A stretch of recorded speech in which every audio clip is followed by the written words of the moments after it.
Nous sommes de retour au Festival de la photo animalière et de nature de Montier-en-Der et aujourd'hui nous sommes en compagnie de Greg Lecoeur. Greg Lecoeur, c'est un photographe originaire de Nice qui vient de remporter le Grand Prix du concours du festival. Bonjour Greg Lecoeur. Bonjour. Alors vous avez réalisé une image qui représente deux tortues sous l'eau. C'est une image magnifique qui a effectivement gagné le Grand Prix du concours. Est-ce que vous pourriez nous expliquer un petit peu comment a été réalisée cette image, dans quelles conditions vous étiez au moment de déclencher? Alors cette image, je l'ai réalisée à Tenerife, donc en Espagne. Donc ce sont des îles qui se trouvent côté océan Atlantique. La scène, elle s'est passée un matin, on a été plongé très très tôt. Donc c'est pour ça qu'il y a cette ambiance déjà de lumière, de un petit peu obscurité sur l'image. Et on a réussi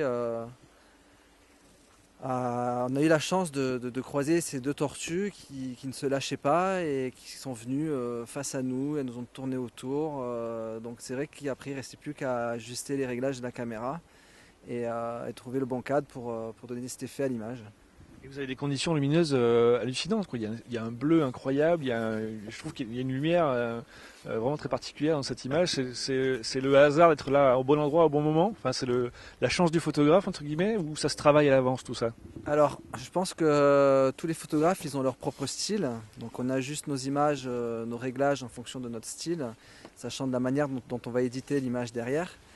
Il faut savoir aussi que le milieu sous-marin, c'est un terrain de jeu inépuisable où on va retrouver des conditions différentes et voilà, après il faut savoir saisir les opportunités et voilà, capter la lumière. Moi je travaille beaucoup, c'est un petit peu mon style, je travaille beaucoup avec la lumière.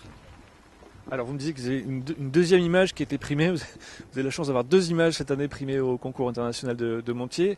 Est-ce que vous pouvez nous dire un petit mot aussi de cette deuxième image? Alors oui, déjà, je compte à remercier déjà les organisateurs, les jurys pour ces deux images, sachant que l'image qui a gagné la catégorie mammifère, c'est une image qui pour moi me tient beaucoup à cœur puisque je l'ai réalisée devant chez moi, donc au large de Nice, en Méditerranée. Sachant qu'en général, la Méditerranée, les gens pensent que c'est une mer qui est, pas dire une mer morte, mais c'est une mer qui est mal connue, alors qu'il y a énormément de vie, surtout un écosystème vraiment spécial au large, où vraiment la vie foisonne. Alors la seule différence avec par exemple un pays tropical, c'est qu'on n'a pas tous les yeux, il faut savoir aller le chercher, il faut être patient. Donc voilà, c'est un petit peu une quête, le large méditerranéen, mais c'est très passionnant, il y a énormément de choses à voir en Méditerranée. Cette année, la photo sous-marine a une large place hein. À Montier, on voit le travail de Balesta, de Mustard, et puis du coup on voit aussi votre travail. C'est un style qui se développe, vous pensez, la photo sous-marine? Pas spécialement, il y a toujours eu des grands photographes, des grands noms de la plongée sous-marine. Moi je suis agréablement surpris de voir une photo sous-marine remporter le concours. Donc j'étais vraiment étonné et je suis très heureux que le monde sous-marin soit mis en avant. Sachant que enfin, moi ma philosophie c'est de faire découvrir à travers mon objectif les émotions que je peux rencontrer sous l'eau.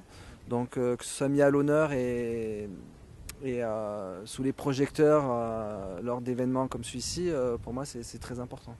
C'est une activité un peu spécifique dans la photo animalière, entre guillemets, la photo sous-marine, parce que vous avez un temps limité aussi, j'imagine. Enfin, il y a des contraintes beaucoup plus importantes que quand on va photographier sur le sol, quoi. Alors il y a des contraintes, mais par contre, comme il y a des contraintes dans la partie terrestre, la différence que je vois, c'est qu'on interagit beaucoup plus avec les animaux sous-marins qu'avec les animaux terrestres.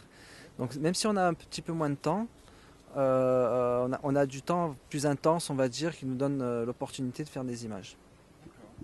C'est-à-dire qu'ils sont moins, ils ont une tendance un peu, ils ont moins tendance à la peur, par exemple, ou à s'éloigner c'est ça que vous voulez dire? Qu'est-ce que Alors, vous voulez dire par là? alors ça dépend comment on va s'inviter dans ce milieu déjà. Il faut savoir que c'est un milieu qui n'est pas le nôtre, donc en général on s'y immerge, on se glisse sur la pointe des pieds. Après c'est beaucoup joué sur la curiosité des animaux. Il y a une manière de les approcher, par exemple, c'est un petit peu le jeu du chat et de la souris où je te suis, tu me fuis, voilà. Donc c'est vrai que quand ce jeu s'instaure, on interagit en fait avec l'animal. Voilà, c'est sûr que les tortues, par exemple la photo des tortues, si j'avais nagé directement vers elles, elles seraient parties. Là, on a attendu, elle se rapproche, elle se rapproche, elle se rapproche, elle se rapproche, jusqu'au moment où on va saisir l'instant. Et ça marche aussi bien avec les requins, les baleines, les dauphins. Voilà. Bon, ben, encore félicitations pour votre prix, enfin vos deux prix finalement au festival de Montier. Puis on vous souhaite un bon festival. Merci d'être resté avec nous. Ben, merci à vous, hein.